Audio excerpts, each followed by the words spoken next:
போதும், மரணத்தின் கட்டுகள் சூழ்ந்த போதும், தோற்றன பிரவாகம் புரண்ட போதும், நெருக்கத்தின் மத்தியில் குரல் எழுப்ப, நெருக்கத்தின் மத்தியில் குரல் எழுப்ப, உருக்கமாய் வந்து உதவி செய்தார், உருக்கமாய் வந்து உதவி செய்தார். கர்த்தாவே என் பலனே, உம்மில் ஆழ்ந்து தோன்றிடுவேன். கர்த்தாவே என் பலனே, உம்மில் ஆழ்ந்து தோன்றிடுவேன். எதுவரைக்கும் ஆண்டவர் தேவ ஜனத்தை விட்டு விலகி இருப்பார் என்றால், குற்றத்தை உணர்ந்து இரண்டாவது முகத்தை என்ன செய்யணும்? தேடணும். அல்லேலூயா. இங்கே தேடுதல் என்பது ஸ்தோத்திரம், கன்ஃபஸிங் அவர் சின், நம்முடைய பாவத்தை அறிக்கை செய்தல், தேவனிடத்தில் ரிட்டர்னிங் டு காட், தேவனிடத்தில் திரும்புவதை அது காட்டுகிறது. அல்லேலூயா. அநேகர் தங்கள் குற்றத்தை உணர்வார்கள், ஜஸ்ட் நான் தப்பு செய்தேன் என்று சொல்லி அப்படி உணர்வாங்க. ஆனால் தேவனிடத்தில் செய்ய மாட்டாங்க, வரமாட்டாங்க. யூதாசு என்ன செய்தான்? இயேசு கிறிஸ்துவுக்கு ஆக்கினை தீர்ப்பு கொடுத்த போது, ஐயோ குற்றமில்லாத இரத்தத்தை நான் என்ன செய்தேன்? காட்டி. யூதாசு 30 வெள்ளிக்காசை வாங்குவதற்கு காரணம் என்ன? நான் இயேசுவை காட்டி கொடுத்தாலும் இயேசு எப்படியாவது தன்னை விடுவித்துக் கொள்வார், அவருக்கு வல்லமை இருக்கு என்று எண்ணித்தான் ஒருவேளை காட்டி கொடுக்க 30 வெள்ளிக்காசை வாங்கியிருக்கலாம். இயேசுவுக்கு ஆக்கினை தீர்ப்பு கொடுக்க நேரிட்டதை பார்த்தபோது, குற்றமில்லாத இரத்தத்தை காட்டி கொடுத்தேனே என்று தன் குற்றத்தை உணர்ந்தான். உணர்ந்த அவன் பேதுருவை போல கர்த்தரிடத்தில் வந்திருந்தால் அவனுக்கும் கர்த்தர் என்ன கொடுத்திருப்பாரு? அந்த கில்ட்டி கான்சியஸோடு கர்த்தரிடத்தில் வருவதற்கு பதிலாக அவன் தன்னைத்தானே என்ன செய்தான்? அவன் தன் குற்றத்தை உணர்ந்தான். ஆனா கிறிஸ்துவிடத்தில் என்ன செய்யல? He felt his offenses, but did not come unto the Lord, did not return to the Lord. தேவனிடத்தில் திரும்பவில்லை, தேவனிடத்தில் அதை அறிக்கை செய்யவில்லை. அநேகர் தங்கள் குற்றத்தை உணருவார்கள், ஆனா கர்த்தரிடத்தில் அறிக்கை செய்து கர்த்தரிடத்தில் வரமாட்டார்கள். ஆண்டவர் குற்றத்தை உணர்ந்தா மட்டும் போதாது. அல்லேலூயா, அல்லேலூயா, பிரைஸ் காட். சவுலுடைய பழக்கம் என்ன? சவுல் ராஜாவை குறித்து பார்க்கும் இரக்கம் இல்லாமல் தேவனுடைய தயவை இழப்பதற்கு காரணம் என்ன? அவன் தாவீதை வேட்டையாட சென்றான். அநேக முறை அவன் தன் குற்றத்தை உணர்ந்தான். அவனே சொல்றான், நான் பாவம் செய்தேன். ஒரு வசனத்தை 1 சாமுவேலின் புஸ்தகம் 26ஆம் அதிகாரம் 21ஆம் வசனத்திலே he confessed that I have sinned. நான் பாவம், I committed sin. நான் பாவத்தை செய்தேன், நீ நீதிமான், நான் மோசமானவன் என்று அறிக்கை செய்தாலும் அவன் தாவீதை தொடர்வதை விட்டு என்ன செய்யல? என்ன செய்யல? ஓயவில்லை. சாகிற முந்தின நாள் வரைக்கும் தாவீதை சூறையாட சுற்றி கொண்டே இருந்தான். ஆனா அவன் சொல்றான், நான் பாவம் செய்தேன். அந்த வசனத்தை கூட வாசிங்க, 1 சாமுவேல் 16:21. அப்பொழுது சவுல், நான் பாவம் செய்தேன், என் குமாரனாகிய தாவீதே, என் குமாரனாகிய தாவீதே, திரும்பி வா, திரும்பி வா.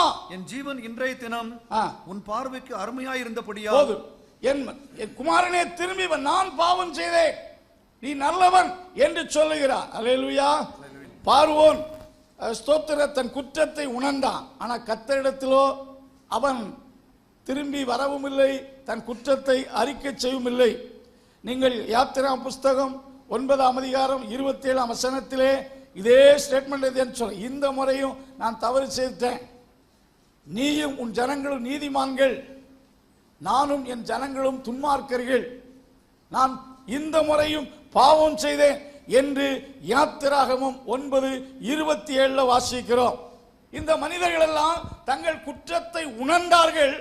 ஆனால் அந்த குற்றத்தை அறிக்கை செய்து விட்டுவிடவும் இல்லை, குறிப்பாக கர்த்தரிடத்தில் வரவும் இல்லை.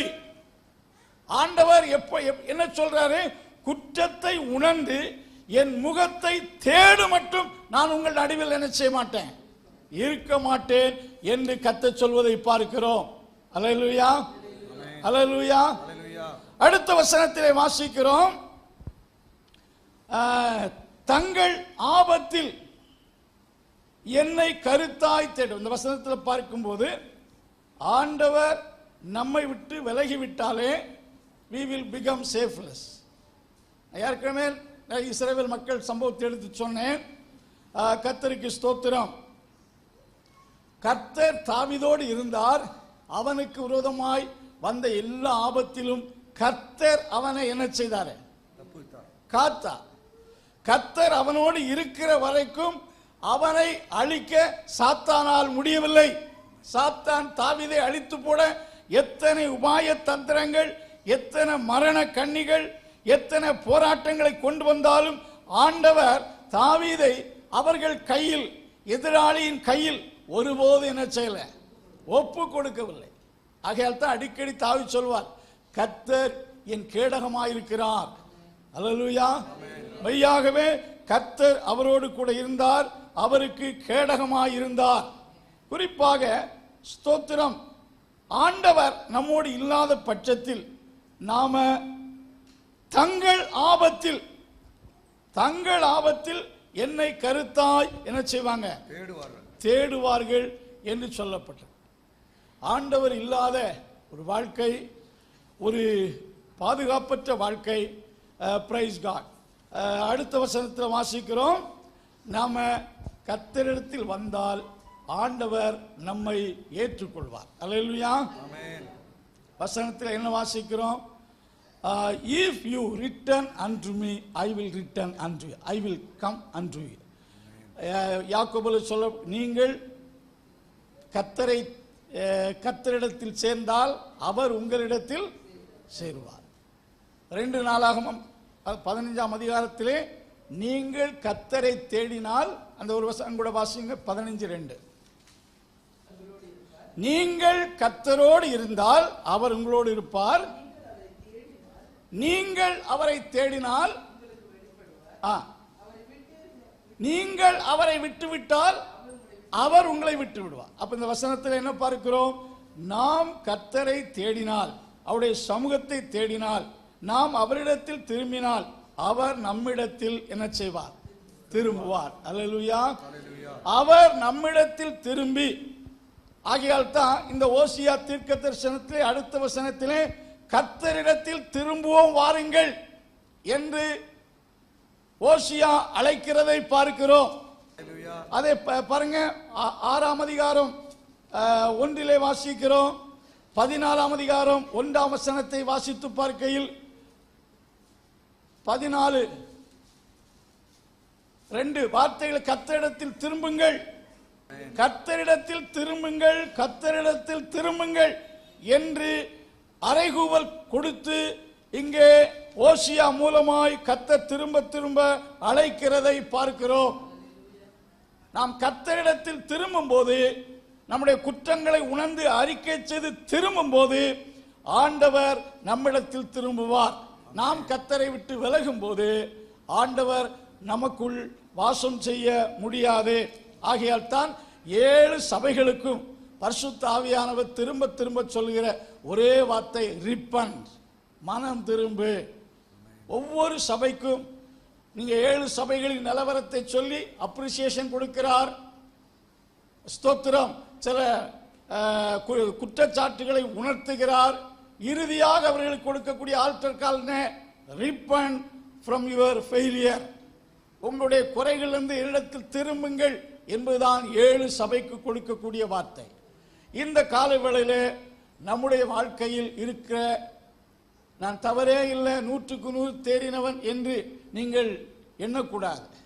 என்னிடத்தில் ஒரு தவறுமே இல்லை. யாராவது என்னிடத்தில் தவறு இருந்தால் சுட்டி காண்பீங்கள் என்று உங்களால் சொல்ல முடியுமா? பிறருடைய குற்றத்தை சுட்டி காண்பிப்பதும், பிறருடைய குற்றத்தை கண்டுபிடித்து அவர்களுக்கு சொல்வதும் எளிது. ஆனால் நம்முடைய குற்றத்தை நாம் உணர்வது என்பது மிக மிக அவசியம். நம்முடைய ஒவ்வொரு குற்றங்களும் நம்மை தேவனை விட்டு பிரிக்கிறது. வேதம் உங்கள் அக்கிரமங்களே உங்களுக்கு உங்கள் தேவனுக்கு நடுவே என்னத்தை உண்டாக்குது? பிரிவினை உண்டாக்குறது. தேவன் நடுவிலே ஒரு பிரிவினை உண்டாக்கி தேவனை விட்டு நம்மை தூரமாக்குகிறது. இன்றைக்கு அநேகரால் ஏன் ஜெபிக்கவே முடியவில்லை? அநேகர் சொல்வாங்க, என்னால் ஜெபிக்கவே முடியவில்லை. முந்தின நாட்கள் நல்லாக ஜெபம் பண்ணேன், இன்றைக்கு ஜெபிக்க முடியவில்லை என்று சொன்னால், ஸ்தோத்திரம், ஜெபம் என்பது கர்த்தரோடு உள்ள ஐக்கியத்தையும் உறவையும் காட்டுகிறது. அது செய்ய முடியவில்லை என்றால் நம்மிடத்தில் இருக்கிற சின்ன சின்ன தவறுகள், சிலவள்ள சின்ன சின்ன தவறு தான் அப்படியே ஒன்றொன்றா சேர்த்து அது நமக்கு ஒரு பெரிய தவறுதலாக இருக்கக்கூடும். ஆகையினால் உங்களை உய்த்து ஆராய்ந்து எந்தெந்த விஷயத்தில் நாம் விழுந்திருக்கிறோம், எந்தெந்த விஷயத்தில் தவறி இருக்கிறோம். எபேசு சபை பார்த்து சொன்னார், பெரிய பாவம் ஒன்றும் செய்யல, ஆதியில் கொண்ட அன்பை நீ விட்டு விட்டாய் என்று உன்னிடத்தில் என்ன இருக்கு? உன்னுடைய குறை என்ன? ஊழியம் செய்வதில் குறை, நல்ல ஊழியம் செய்கிறாய், ஆனாலும் ஆதியில் கொண்ட அன்பை விட்டு விட்டாய். அது அந்த சபையினுடைய குறை. ஒவ்வொரு சபையில் உள்ள குறைகளை ஆவியானவர் சுட்டி காண்பித்து அதிலிருந்து அவர்களை சீர்படுத்த விரும்புகிறதை பார்க்கிறோம். அன்பின் கர்த்தாவே, இந்த நாளுக்காக துதிக்கிறோம்.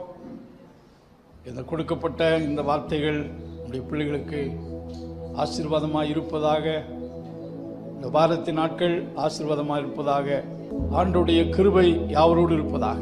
இயேசுவின் நாமத்தில் ஜெபங்கள் நல்ல பிதாவே.